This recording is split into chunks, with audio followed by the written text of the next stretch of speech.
இவர்களுடைய பிரச்சனை வந்து 2024 நாடாளுமன்ற தேர்தலே ஸ்டார்ட் ஆயிடுச்சு. அப்பயே மிகப்பெரிய பிரச்சனை நடந்திருக்கு. கட்சிக்குள்ளே வீட்டுக்குள்ளே நடந்திருக்கு. பாஜக கூட்டணி வேணாம்னு நான் சொன்னேன். ஆனா அன்புமணி காலில் விழுந்து கதறினாரு.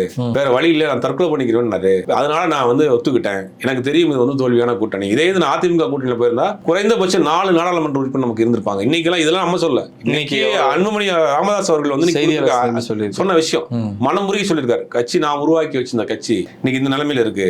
நான் சொல் பேச்ச கேட்கல, வேணாம்னு சொல்ல போய் பாஜக கூட கூட்டணி வச்சு நீங்க கட்சி ஒரு நாடாளுமன்ற உறுப்பினர் கிடையாது அப்படின்னு மாதிரி பேசுறாரு. இது நம்ம ஒரு விஷயத்தை பார்க்கணும்.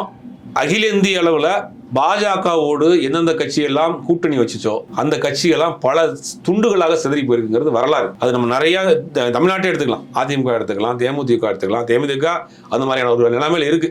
பாமக எடுத்துக்கலாம், மகாராஷ்டிரா எடுத்துங்க, சிவசேனா தாக்கரே என்ன மாதிரி ஆனாரு, அந்த கட்சி எத்தனை பிளவா போச்சுன்னு பல கட்சிகளை சொல்லலாம். பாஜகவோடு கூட்டணி வச்ச கட்சிகள்லாம் பல துண்டுகளாக சிறந்து போனதான் வரலாறு. அந்த கட்சிகளை பலப்படுத்த விட மாட்டாங்க. இதான் நடந்திருக்கு இந்த மாதிரி.